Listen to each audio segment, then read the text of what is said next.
नमस्कार साथियों, आज हमारी क्लास रहेगी रीजनिंग के बारे में, जिसमें आपको पता है कि रीजनिंग के आपके 50 क्वेश्चन आएंगे। टोटल आपके क्वेश्चन आएंगे 200 और एक प्रश्न होगा 3 नंबर का, यानी कुल 600 नंबर का पेपर होगा। उसमें से 50 क्वेश्चन आपके रीजनिंग के रहेंगे। 50 इंटू 3 यानी 150 नंबर आपके कुल मिला के रीजनिंग के रहेंगे। तो आज हमारी क्लास रीजनिंग की होगी। उसमें पहला क्वेश्चन है कि अनुक्रम 3, 8, 13 की अगली दो संख्याएं क्या होगी। इसको हमें अगली दो संख्या निकालनी है। तो देखिए 3, 8 और 13 आगे की दो संख्या हमें पता नहीं है। इस ऑप्शन में से देखना है कि अगली दो संख्या कौन सी आएगी। अब देखो 3 और 8 यानी इसके अंदर 5 प्लस हो रहा है। क्या हो रहा है? 5 प्लस। आगे 8 और 13 इसमें भी 5 प्लस हो रहा है। अब चौथी संख्या हमें पता होगी कि इसमें भी हम क्या कर देंगे? 5 प्लस, यानी कि यहां आ जाएगी 18। अब 18 के अंदर और 5 ऐड कर देंगे तो आ जाएगी 23। इसमें ऑप्शन में 18, 23 वाला ऑप्शन सी अपना राइट आंसर होगा। 18, 23। अपना अगला क्वेश्चन है अनुक्रम 25, 20, 15 में अगली संख्या क्या होगी। अब अपने अनुक्रम दिया हुआ है 25, 20 और 15। अब इस अनुक्रम में देखना है कि इसमें कितना अंतर आ रहा है। 25, 20 और 15 यानी कि इसके अंदर 5 क्या हो रहे हैं? माइनस।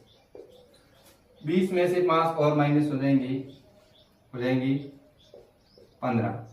अब अगली संख्या में भी हमें क्या करना है? इसी के अनुसार चलना है और 5 माइनस कर देना। अपना आंसर आ जाएगा 10। इसका राइट आंसर होगा 10। अपना अगला क्वेश्चन है, यदि कूट भाषा में अजमेर को 1, 7, 3, 4, 2 एवं BILE को 5, 9, 0, 4 लिखा जाए तो JAIL किस प्रकार लिखा जाएगा।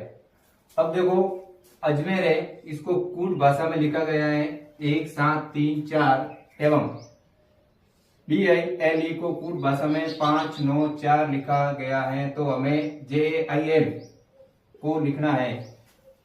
हमें इसी जैसे लिख दिया A, J, M, E और R। अब देखो ए को कूट भाषा में इसने लिखा है 1, जे को लिखा है 7, एम को 3 और ई को 4, आर को 2। अब अगला है BILE। बी को इसने दर्शाया 5, आई को 9, एल को 0 और ई को 4। अब हमें यहां लिखना है J, A, I और L। अब इसी का हमें इसी कूट का प्रयोग करते हुए हमें इसका आंसर देखना है। अब J अजमेर में J को कूट भाषा में 7 लिखा है तो यहां आएगा 7। A को कूट भाषा में लिखा गया है 1,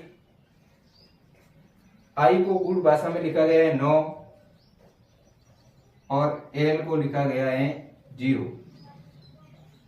यानी हमारा आंसर आएगा 7190। यानी अपना आंसर होगा बी। लक्ष्य को पाने के लिए यदि हम तन, मन और धन लगा दें, सच कहता हूं दोस्तों, कुंडली के सितारे भी अपनी जगह बदल देते हैं। अब देखते हैं अपना क्वेश्चन। दिए गए खाली चित्र में खाली स्थान पर कौन सा विकल्प शेष सभी से भिन्न है। अब अपना क्वेश्चन समझना है कि दिए गए खाली चित्र में खाली स्थान पर कौन सा विकल्प, जो अपने 4 विकल्प दिए गए उसमें से अलग, भिन्न का मतलब है अलग देखना है, इसमें से अलग विकल्प है वो कौन सा है। अब देखना है इस वृत्त के अंदर 1, 2, 3, 5 और 8 संख्या दी गई है। इससे आगे हमें जो प्रश्नवाचक चिन्ह लगा इसके अंदर हमें इस चारों ऑप्शन में से कौन सी संख्या है वो आएगी। अब इसमें देखो क्या हुआ है कि नहीं आपस की दो पास की संख्याओं को जोड़ा गया है। अब देखो 1 + 2 बराबर 3 हुए, तो यानी अगले कॉलम में इसने 3 दे दिया है, यानी इस दो संख्याओं को क्या किया है, जोड़ा गया है। अब हमें 2 + 3 बराबर 5, यानी कि इसको भी आपस में जोड़ के अगली संख्या में कॉलम में 5 लिख दिया है। अब देखना है 5 + 8। अब हमें इस कॉलम के अंदर जो संख्या आएगी वो प्राप्त हो जाएगी। 8 + 5 बराबर 13, यानी कि इस कॉलम के अंदर इस दो संख्याओं को जोड़ के इसके अंदर हम भर देंगे। अब देखो 15, 13, 12 और 10। अब हमारे पास आए 8 और 5 जोड़ के 13, तो इस ऑप्शन में देखना है 13 बी, अपना आंसर होगा बी। तो यहाँ क्या है 30। अब इसमें देखना है अपने क्या हो रहा है। अब देखो 2 के बाद सीधे 4 आएंगे, 2 इसी आपस में संख्याओं को जोड़ा है, 2 + 2 4, यानी 2 + 2 करके इसने आगे 4 लिख दिए। अब 4 + 4 बराबर 8, यानी इसी को आपस में जोड़कर 8 लिखा है, और 8 + 8 बराबर 16, यानी इसमें भी आपस में जोड़ा है। अब 16 + 16 बराबर 32। अब हमें खाली स्थान पर जो संख्या है इस ऑप्शन में से ढूंढनी है। 32 + 32 बराबर 64, तो हमें अपना उत्तर मिल गया है 64। अब ऑप्शन में देखना है 60, 35, 64 और 75। अब अपना इसमें उत्तर हो जाएगा सी 64। अब चलते हैं अगले क्वेश्चन की ओर। अपना छठा क्वेश्चन है कि बीना दक्षिण की ओर 5 किलोमीटर गई और दाईं ओर घूमकर 10 किलोमीटर चली, फिर दाईं घूमकर 5 किलोमीटर चली, बीना अपने प्रारंभिक स्थान से कितनी दूर है। अब हमें पता है पहले तो कि हम दर्शाते हैं तब उत्तर हमेशा ऊपर की ओर, दक्षिण, पश्चिम और पूर्व। अब इसको बनाने में हमें क्वेश्चन का आंसर ढूंढने में आसानी रहेगी। अब देखना है कि बीना दक्षिण की ओर 5 किलोमीटर गई है। अब यहां खड़ी थी बीना, कहां पे, उत्तर में। अब मान लेते हैं हम स्थान ओ पर बीना है वो खड़ी थी। 5 किलोमीटर दाईं और घूमकर 10 किलोमीटर, बीना दक्षिण की ओर 5 किलोमीटर कितनी चली, 5 किलोमीटर चली।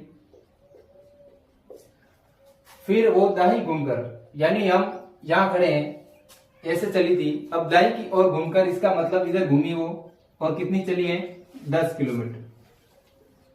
दाईं घूमकर 10 किलोमीटर चली। अब फिर वह दाईं घूमकर 5 किलोमीटर चली, फिर यह वो दाईं की ओर घूमकर कितनी चली, 5 किलोमीटर। बिना अपने प्रारंभिक स्थान से कितनी दूरी पर है। अब देखो पहले से दक्षिण की ओर 5 किलोमीटर चली है, फिर दाईं घूमकर 10 किलोमीटर, फिर और दाईं घूमकर 5 किलोमीटर चली है। अब हमें ये दूरी ज्ञात करनी है कि वो प्रारंभिक स्थान, यानी प्रारंभिक स्थान तो ये हो गया, यहां से चलना स्टार्ट किया था, घूम के इधर आई है। अब देखो अब हमें ये 5 किलोमीटर है, ये भी 5 किलोमीटर है, यानी आमने सामने की जो भुजा हमें बराबर दिख रही है, इसका मतलब ये क्या है, आयत बन गया। क्या बन गया, आयत। अब इसकी दूरी 10 किलोमीटर है, तो हम समझते हैं कि आयत के अंदर सामने वाली भुजा भी कितनी होगी हमारी, 10 किलोमीटर। तो अपने प्रारंभिक स्थान से कितनी दूरी पर है, इसका मतलब वो 10 किलोमीटर की दूरी पर है। अब ऑप्शन में देखना है 20 किलोमीटर, 10, 5 और 15, इसका मतलब अपना आंसर होगा 10 किलोमीटर। अपना अगला क्वेश्चन है अनुक्रम 58, 52 और 46 की अगली संख्या हमें ज्ञात करनी है। अब देखना है 58, 52 और 46, यानी देखने पर आपको लगता होगा कि ये अगली संख्या है वो इसमें क्या आएगी। अब देखना है इस 58 और 52 के बीच में आपको देखना है कितना अंतर है। अब 58 से 52 हो रहा है, इसका मतलब कम हो रहा है। क्या हो रहा है, कम हो रहा है। कम कितना हो रहा है वो देखना है कि अब देखो 58 से 52 हो रहा है, मतलब इसमें क्या हुआ है, 6 माइनस हुए हैं, कितने हुए हैं, 6। अब 58 में से 6 घटाएंगे तो 52 हो जाएगा। अब 52 से आगे वाली संख्या है 46, इसमें भी 52 से 46 हो रहा है, इसका मतलब इसमें भी क्या हो रहा है, कम हो रहा है। तो इसमें कितना कम हो रहा है, इसमें भी 6 कम हो रहे हैं। अब हमें अगली संख्या ज्ञात करनी है 46। 46 में 6 माइनस करने हैं तो आ जाएंगे 40। ऑप्शन में देख रहे हैं 40 हमारा बी है वो राइट। अपना अगला क्वेश्चन है रिक्त स्थानों में कौन सी संख्या आएगी। अब देखना है रिक्त स्थान के अंदर कौन सी संख्या आएगी। अब यहाँ 45 है, यहाँ खाली स्थान दिया हुआ है, इधर 72, 9 और 8। अब हमें देखना है कि यहाँ 72 है वो किस प्रकार आए। अब हम 9 गुणा 8 कितने आएंगे, 8 9 72। इसका मतलब इसने 8 और 9 का गुणा करके इधर संख्या है वो लिखी है। अब 8 और 9 से गुणा करते हैं तो 72 आता है, 72 इसने इसी लाइन के अंदर सामने लिख दिया है।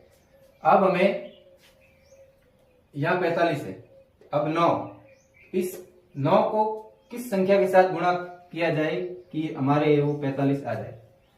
अब 9 को इस ऑप्शन में से किस संख्या के साथ गुणा करने पर 45 आएंगे। अब 3 के साथ 1 से गुणा करेंगे, इसका मतलब ये तो है नहीं अपना। 9 और 3 से गुणा करेंगे तो ये भी नहीं होगा। 9 और 5 से गुणा करने पर हमारा आंसर है वो 45 आएगा। अब 9 यहां से 5 लिख देते हैं और 9 और 5 कितने होते हैं, 45। तो इसका मतलब हमारा आंसर हो जाएगा 5, ऑप्शन नंबर सी। अब 9 गुणा 5 बराबर 45, इसका मतलब ऑप्शन में जो 5 दिया गया है सी के अंदर वो हमारा आंसर है वो सही रहेगा। हाँ, अब अपना अगला क्वेश्चन है निम्न में से संबंध स्थापित करना है। क्या करना है, संबंध स्थापित करना है। अब इसमें संबंध ताजमहल, भारत और पिरामिड, यानी पिरामिड जैसे ताजमहल का संबंध भारत के साथ है, हमें ताजमहल यानी भारत के अंदर जो ताजमहल है वो भारत के अंदर ही है, इसका मतलब इसमें ताजमहल भारत और पिरामिड है वो कौन से देश है। अब अमेरिका, यानी ये चारों ऑप्शन के अंदर हमें देश, अमेरिका भी देश है, मिस्र, जापान और ईरान, इस चारों देश ऑप्शन है। इसके अंदर हमें आगे पिरामिड का संबंध है वो किस देश के साथ है। अब ताजमहल तो भारत के अंदर है, ठीक है, और पिरामिड अमेरिका के अंदर तो है नहीं, जापान में भी है नहीं, ईरान में है नहीं, यानी पिरामिड है वो मिस्र के अंदर है। तो पिरामिड का संबंध है वो हमारे आ जाएगा मिस्र। निम्नलिखित में से कौन सा अन्य 3 से भिन्न है, यानी इन चारों ऑप्शन में से एक ऐसा ऑप्शन है जो इन तीनों से क्या है, अलग है। अब देखो पेट्रोल, कार, यानी इन ऑप्शन में संबंध बताया गया है। अब पेट्रोल है, पेट्रोल और कार के साथ संबंध है, यानी पेट्रोल के बिना कार तो चल नहीं सकती। अब पेट्रोल नहीं होगा तो कार कोई काम की नहीं। स्याही का संबंध भी इसी प्रकार है, स्याही का संबंध कलम से है, यानी इस पेन के अंदर अगर स्याही नहीं होगी तो ये कलम कोई काम की नहीं, यानी इस दोनों का संबंध है। अब कूड़ा का संबंध है कूड़ादानी से, यानी कूड़ा कचरा वो हम कहाँ डालेंगे, कूड़ादानी में, यानी इसका भी संबंध हो गया, इसका भी संबंध है, इसका भी संबंध है। अलग संबंध हमें ढूंढना है। अब चौथा ऑप्शन सूरमा पेंसिल, यानी सूरमा, इसका संबंध पेंसिल से कहां तक हो सकता है, संभव है क्या। सूरमा का संबंध तो है हम जो मुंह में खाते हैं, सूरमा तो क्या है, खाने वाली चीज है, पेंसिल लिखने वाली चीज, यानी इसका संबंध है वो गलत है। इन तीनों से जो ऑप्शन डी है वो अलग है। हाँ, अगला क्वेश्चन है अपना बेमेल को सुनना है। बेमेल का मतलब अलग। अब हम पीतल, चांदी, तांबा और एल्यूमिनियम, अब आप एग्जाम हॉल में बैठेंगे तब आपको ये चारों धातु है, क्या है, धातु है, चारों एक जैसी लगती है कि पीतल भी धातु है, चांदी, तांबा और एल्यूमिनियम, यानी इसके बेमेल के अंदर सुनना है चारों ऑप्शन में से कौन सी ऐसी जो धातु है वो बेमेल है, यानी अलग है। अब हमें तो दिख रहा है कि चारों, इसमें कोई फर्क तो है ही नहीं, पीतल, चांदी, तांबा चारों धातु है। अब देखना है चांदी, पीतल, चांदी, तांबा और एल्यूमिनियम। अब देखो ये वाला जो पीतल है ऑप्शन ए, ये मिश्र धातु है। क्या है? मिश्र धातु है। मिश्र धातु का मतलब है एक या एक से अधिक धातुओं से मिलकर बनाई जाती है। बाकी चांदी, तांबा और एल्यूमिनियम ये महंगी धातु है। क्या है? महंगी धातु है। तो इसका मतलब जो पीतल है वो एक मिश्र धातु है, बाकी सब महंगी शुद्ध धातु है। महंगी शुद्ध धातु है। क्या है? शुद्ध धातु है। इसका मतलब हमारा ऑप्शन ए है, वो बेमेल है, यानी अलग है। हाँ, किसी सांकेतिक भाषा में 2 + 3 = 32 व 4 + 5 = 54 है, तो 6 + 9 = क्या होगा? अब सांकेतिक भाषा में हमें समझना चाहिए। 3 + 2 5 होते हैं, हमें पता है, लेकिन इसने बोला है कि सांकेतिक भाषा, इसका मतलब कोई नहीं है कि 5 ही होगा।